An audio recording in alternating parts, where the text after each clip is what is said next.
یہ نرگس صاحبہ انڈیا سے پوچھتی ہیں فجر چھوڑ کر باقی نمازیں پڑھنا، اگر ہم فجر کی نماز نہ پڑھیں تو کیا باقی نمازیں پڑھ سکتے ہیں یا وہ بھی قبول نہیں ہوں گی؟ فجر کی نماز نہ پڑھیں تو ایسا کوئی پیکیج ہمارے علم میں نہیں ہے کہ جو فجر کی نماز نہ پڑھے اس پر باقی نمازیں بھی اللہ کی طرف سے معاف ہو جاتی ہیں. اس طرح کا کوئی پیکیج ابھی تک میرے علم میں نہیں ہے کہ قرآن و سنت میں کوئی اس طرح کا کوئی پیکیج نماز چھوڑنے والوں کو اسپیشلی دیا گیا ہو کہ جو ایک چھوڑ دیں وہ باقی بھی چھوڑ دیں. ایسا نہیں ہے. آپ اگر فجر نہیں پڑھتے تو باقی 4 نمازیں پڑھیں، کیونکہ باقی بھی چھوڑیں گے تو اور بڑا گناہ ہوگا، اور فجر چھوڑنا بھی کبیرہ گناہ ہے. رسول اللہ صلی اللہ علیہ وسلم نے ارشاد فرمایا من ترک الصلاۃ متعمدا فقد کفر، جس نے جان کر نماز چھوڑ دی تحقیق اس نے کفر کیا. تو یہ خوب سمجھ لینا چاہیے کہ اسلام لانے کے بعد نماز جان بوجھ کر قضا کر دینا اس سے بڑا کوئی جرم اسلام میں ہے نہیں. یہ تو تصور نہیں تھا پہلے زمانے میں کہ کوئی مسلمان ہو اور جان کر نماز قضا کر دے، تو اسلام کی علامت ہے. اس لیے اس کبیرہ گناہ سے فوراً توبہ کریں، اور اگر اللہ نہ کرے کبھی فجر چھوٹ جاتی ہے تو فوراً سے جتنا جلدی ہو سکے توبہ بھی کریں اور قضا بھی کریں، اور باقی نمازیں وہ بھی پڑھتی رہیں. فجر کی قضا ظہر سے پہلے پڑھیں یا بعد میں؟ اگر فجر کی نماز قضا ہو جائے تو کیا ظہر کی نماز سے پہلے فجر کی قضا پڑھیں یا ظہر کی نماز کے بعد قضا پڑھیں؟ محمد مرسلین انڈیا سے. پہلے پڑھیں. ایک تو فجر قضا کر دی یہ گناہ، اوپر سے اتنی تاخیر کر رہے ہیں تو گناہ در گناہ ہوگا. حدیث میں آتا ہے من نام عن صلاۃ او نسیھا فلیصلیھا اذا ذکرھا فإن ذلک وقتھا. صحیح حدیث ہے. آپ صلی اللہ علیہ وسلم نے فرمایا کسی کی آنکھ نہ کھلے نماز میں یا بھول جائے تو جیسے ہی یاد آئے یا جیسے ہی جاگ آئے فوراً نماز پڑھے وہ، اور یہی پھر اس کا وقت ہوگا. تو اس میں تاخیر کرنا ٹھیک عمل نہیں ہے. تو ظہر تک بھی ڈیلے نہ کریں اس کو، یہ بھی غلط ہے. فجر کی پابندی کیسے کریں؟ فجر کی نماز نیند کی وجہ سے قضا ہو جاتی ہے، ذہن میں خیال آتا ہے کہ ابھی سو جاتا ہوں بعد میں اس کی قضا کر لوں گا. اس کی تھوڑی وضاحت فرما دیں. محمد اظہر انڈیا سے. محمد اظہر بھائی مسئلہ یہ ہے کہ اسلام میں شرک کے بعد نماز قضا کرنے سے بڑا گناہ نہیں ہے، کسی قیمت پہ معاف نہیں ہے نماز. تو آپ سو جائیں یا کچھ بھی کر لیں آپ کو نماز پڑھنی پڑے گی، ورنہ آخرت میں اس کا بڑا سخت حساب دینا پڑے گا آپ کو. اور فجر کی نماز کی ویلیو اس لیے بھی زیادہ ہے کہ اس میں اس کے ثواب اس لیے زیادہ ہے کہ اس کو پڑھنا مشکل ہے. تو 2 کام میں آپ کو بتاتا ہوں، وہ اگر کر لیں تو انشاءاللہ آپ سے پابندی ہو جائے گی. نمبر 1، صبح اٹھنے کے لیے آپ ایک الارم والی گھڑی لیں جس کے الارم کی آواز بہت تیز ہو، اور وہ آپ جہاں سوتے ہیں اس جگہ سے دور رکھیں، کہیں دور الماری پہ رکھیں، تاکہ جب وہ بجے تو اتنی زور سے بجے کہ آپ کے 14 طبق روشن ہو جائیں اور محلے والے آپ کو بولیں کہ بھائی جا کے اس کو بند کرو. اور دوسری بات یہ ہوگا، دور رکھنے کا فائدہ یہ ہوگا کہ آپ فوراً وہیں سوتے سوتے ہاتھ مار کے بند نہیں کریں گے، بلکہ آپ کو اٹھ کے چل کے جانا پڑے گا اسے بند کرنے کے لیے.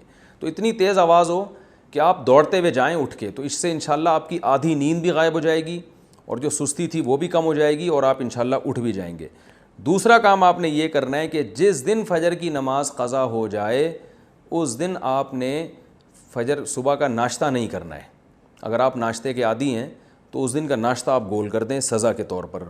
تو یہ بھی ہے. اور اگر آپ ویسے ہی ناشتے کے عادی ہیں، ناشتہ کرنے کا آپ کا معمول نہیں ہے، تو پھر آپ اس دن لنچ غائب کر دیں، بولے آج کھانا نہیں کھاؤں گا میں. تو کچھ سزا دیں اپنے آپ کو، تو اس سے انشاءاللہ آہستہ آہستہ اس بری عادت سے آپ کی جان چھوٹ جائے. قضا نمازیں کس طرح پڑھیں؟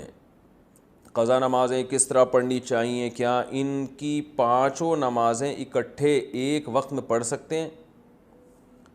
وحید اللہ خان کوہاٹ سے. جی ہاں، ایک وقت میں ایک دن میں آپ پڑھ سکتے ہیں، ایک ٹائم پہ بھی پڑھ سکتے ہیں. 5 نہیں بلکہ وطر کی قضا بھی واجب ہے، تو وطر ملا کے 6 ہو جائیں گی، تو وہ قضا اکٹھی بھی پڑھ سکتے ہیں. اور نیت یہ کرنی ہے کہ میرے ذمے، جیسے فجر آپ پڑھ رہے ہیں تو نیت یہ کریں میرے ذمے فجر کی جتنی نمازیں لازم ہیں ان میں سے میں سب سے پہلی نماز پڑھ رہا ہوں. تو دوبارہ جب فجر پڑھیں گے تو بھی یہ نیت کریں گے کہ میرے ذمے فجر کی جتنی نمازیں ان میں سب سے پہلی، اس لیے کہ وہ جو پڑھ چکے ہیں وہ تو ذمے میں رہی نہیں ہے نا، تو اب جو ذمے میں رہ جائیں گی ان میں سب سے پہلی. تو اسی طرح پڑھتے چلے جائیں، وطر بھی اور ظہر بھی اور عصر بھی، اور اس میں سنت نہیں پڑھی جائے گی. سنتوں کی جگہ قضا نمازیں پڑھ سکتے ہیں. کیا عصر اور عشاء کی سنتیں غیر مؤکدہ نہ پڑھیں اور اس کی جگہ قضا نماز پڑھ لیں؟ اس طرح نفل بھی نہ پڑھیں تو کیا یہ صحیح ہے؟ محمد آصف صاحب انڈیا سے. جی ہاں صحیح ہے. یہ سنت مؤکدہ تو نہ چھوڑیں لیکن غیر مؤکدہ قضا عمری کی خاطر چھوڑ دیں. کیا صرف فرض نماز پڑھنا ٹھیک ہے؟ اگر کوئی شخص سنت مؤکدہ اور غیر مؤکدہ اور نوافل چھوڑ کر صرف فرض اور واجب ہی ادا کرتا ہے تو کیا اسے گناہ ہوگا اور آخرت میں حساب ہوگا یا نہیں؟ نیز کیا اس کی قضا کرنی ہوگی؟ دیکھیں، نوافل چھوڑ دیتا ہے یا سنت غیر مؤکدہ چھوڑ دیتا ہے تو کوئی گناہ نہیں ہے، لیکن اگر صرف سنت یعنی فرائض پہ اکتفا کرتا ہے اور سنت مؤکدہ کبھی بھی نہیں پڑھتا تو پھر یہ گناہ گار ہے، کیونکہ سنت مؤکدہ کو ہمیشہ کے لیے ترک کر دینا علماء کہتے ہیں اس میں گناہ کا خطرہ ہے اور یہ شخص قابل ملامت ہے، کیونکہ سنت مؤکدہ یہی ہے جس کی تاکید بہت زیادہ ہے۔ جیسے فجر کی 2 سنتیں آپ صلی اللہ علیہ وسلم ہمیشہ پڑھا کرتے تھے، حتیٰ کہ فجر کی سنتیں سفر میں بھی نہیں چھوڑی آپ صلی اللہ علیہ وسلم نے، تو باقی سنتوں کا بھی جو مؤکدہ ہیں ان کا اہتمام ضروری ہے۔ کبھی کبھار چھوٹ جائیں تو کوئی حرج نہیں ہے اس میں، جیسے سفر میں چھوڑ دیں یا کوئی ایمرجنسی ہے یا بہت زیادہ تھکاوٹ ہے، کبھی کبھار چھوڑنے میں کوئی حرج نہیں ہے۔ فجر کی سنتیں رہ جائیں تو کب پڑھیں؟ کیا ہم فجر کی نماز کے بعد سنت پڑھ سکتے ہیں؟ بعض لوگ بولتے ہیں کہ تم پڑھ سکتے ہو اور بعض لوگ کہتے ہیں کہ نہیں بلکہ طلوع آفتاب کے بعد پڑھ سکتے ہو، اس بارے میں رہنمائی فرمائیں۔ عاصم نصیر کشمیر سے۔ یہ مسئلہ علماء کے مابین اختلافی ہے۔ امام احمد بن حنبل، امام شافعی کے نزدیک جائز ہے کہ فجر کی فرض نماز کے فوراً بعد آپ سنتیں پڑھ لیں، لیکن امام حنیفہ رحمہ اللہ تعالیٰ کے نزدیک فوراً بعد نہیں بلکہ اشراق کے وقت آپ پڑھیں، اور یہ عبداللہ بن عمر سے ثابت بھی ہے عملاً کہ، اور یہ جو حدیث میں آتا ہے کہ نماز کے بعد سنتیں پڑھی جائیں، تو احناف کے ہاں اس کا مطلب یہی ہے کہ نماز کے بعد اس وقت جب مکروہ وقت گزر جائے، اور وہ اشراق کے وقت گزر چکا ہوتا ہے، کیونکہ فجر کی نماز کے بعد نوافل نہیں ہے، تو اس لیے، اور صحابہ سے بھی منقول ہے، تو کسی وقت میں انشاءاللہ پورے ریفرنس کے ساتھ اس پہ دلائل ریکارڈ کروا دوں گا۔ ابھی تو صرف سائل نے جتنی بات پوچھی ہے تو صرف ٹو دا پوائنٹ اسی بات کا جواب دے رہا ہوں کہ فقہ حنفی میں یہی ہے کہ آپ اشراق کے وقت پڑھیں، فوراً بعد نہ پڑھیں۔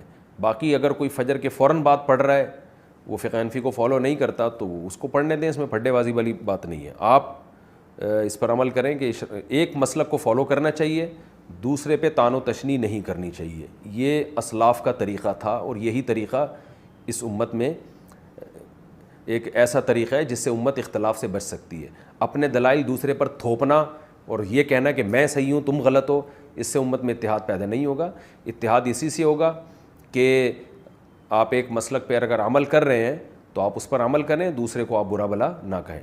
تو حنفیہ کا اس بارے میں 2 ٹوک اور واضح موقف ہے، اور یہ آثار صحابہ سے بھی ثابت ہے کہ فجر کی آپ کی 2 سنت اگر چھوٹ جائیں تو فوراً بعد نہ پڑھی جائیں بلکہ اشراق کے وقت میں پڑھی جائیں، اور یہ اشراق کے وقت میں پڑھنا افضل ہے، کوئی لازم نہیں ہے، بہتر ہے کہ اس کو پڑھ لیا جائے۔ فجر میں الارم نہیں بجا تو قضا کا گناہ ہوگا؟ اگر کوئی فجر کا وقت ختم ہونے کے 45 منٹ بعد فجر کی نیت سے جاگا